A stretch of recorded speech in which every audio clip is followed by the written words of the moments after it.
Saudara-saudara, dalam sudut pandang yang lain, bahwa saksi fakta sudah 16 orang diperiksa. Seluruhnya 16 orang itu tidak pernah melihat ijazah aslinya Jokowi. Sampai juga kepala sekolah SD, SMP, SMA tidak pernah melihat ijazah aslinya, walaupun pernah dilegalisir. Oleh karena itu, fakta membuktikan gitu loh, ijazah Jokowi asli tidak ada. Alangkah anehnya sekarang mau pemeriksaan saksi ahli atau keterangan ahli, dia mau berpendapat apa gitu loh. Keterangan ahli itu yang dilihat, yang didengar adalah pendapatnya, argumentasinya. Nah, argumentasi dalam ilmu hukum itu dilihat dari faktanya. Nah, kalau faktanya nggak ada, kemudian si saksi ahli atau keterangan ahli menyatakan ada ijazah asli, itu blow on apa tidak? Blow on apa tidak? Nah, kalau begitu saksi apaan itu? Walaupun dia punya gelar profesor doktor mungkin atau apalah, itu menafikan fakta namanya. Fakta menyatakan tidak ada, tidak pernah lihat, kok dia ahli bilang ada nanti. Yang kedua, kaitan dengan penistaan agama. Karena Gus Nur dituduh dengan pasal 156A dari KUHP yang sanksinya 5 tahun karena dianggap menghina atau menghujat atau membuat penistaan terhadap agama. Pertanyaan seriusnya, apakah Gus Nur dan Bambang Tri yang sedang pada waktu itu menjalankan mubahalah itu satu sumpah atas nama Allah, siapa yang benar siapa yang salah, maka yang benar diselamatkan oleh Allah, yang tidak benar dilaknat. Dasarnya Ali Imran ayat 61. Surat Ali Imran ayat 61 itu tentang mubahalah. Maka pertanyaan seriusnya, apakah menjalankan perintah surat Ali Imran 61 itu penistaan agama? Di mana penistaan agamanya?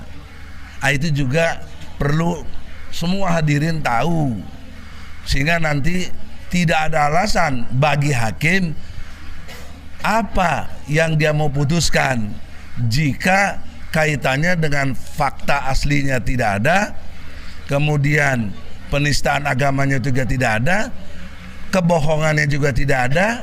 Karena untuk bicara yang bohong perlu ada yang benar. Nah, yang benarnya sampai hari ini tidak ada. Nah, saya sudah ingatkan berkali-kali, pada waktu 2 minggu lalu, saksi yang masih saksi fakta 3 orang, saya kritik kepada hakim, ini saksi tidak berkualitas karena pasti nggak pernah lihat. Hakim nggak percaya, saya ceritakan, dia tersinggung, katanya saya ceramah. Padahal kan lawyer itu harus menjelaskan dalam tadi sudah disebut antara meyakini dan memastikan. Semua saksi meyakini tapi tidak bisa memastikan karena nggak pernah lihat. Nah, Bambang Tri memastikan lewat apa? Penelitian. Sekali lagi penelitian, kurang lebih 3 tahun melakukan penelitian terhadap ijazahnya itu yang Jokowi SD, SMP, SMA. Ternyata Bambang Tri berani memastikan bahwa tidak ada Jokowi ijazah aslinya, sehingga Bambang Tri berani ditembak kepalanya. Itu kan artinya proses memastikan, bukan meyakini. Kalau meyakini itu sama dengan kita pendapat sendiri saja, keyakinan kita, seperti keimanan kita. Ada yang yakin dengan Islam, ada yang yakin dengan non-Islam.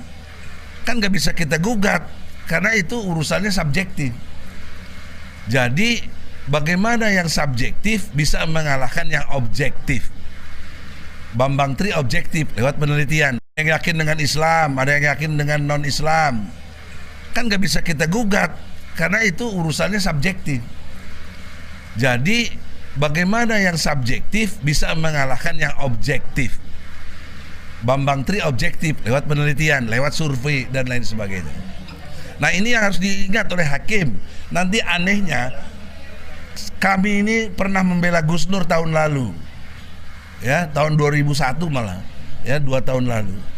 Itu tetap dihukum, walaupun kami bicara seperti ini benar adanya. Nah, saya duga, saya khawatir hakim akan memutuskan. Buktinya penangguhan penahanan tidak dikasih-kasih sama sekarang. Alasan lihat persidangan. Udah 16 orang persidangan, nggak ada yang bisa lihat. Artinya kan Gus Dur tidak punya kesalahan apapun. Bambang Tri juga gitu, kenapa ditahan gitu loh. Nah, itu logika hukum yang nggak benar, kezoliman dari hakim yang nyata gitu loh. Apalagi nanti ujungnya tetap dihukum gitu loh. Oleh karena itu, saudara-saudara, poin-poin penting tadi itu perhatian kita semua, terutama hakim. Saya berharap Anda takutlah kepada Allah. Nanti kata Rasulullah, dari 3 hakim 2 masuk neraka. Tapi kalau putusannya tetap menghukum Gus Dur dan Bambang Tri, ya 3-3 aja masuk neraka gitu loh. Betul? Betul.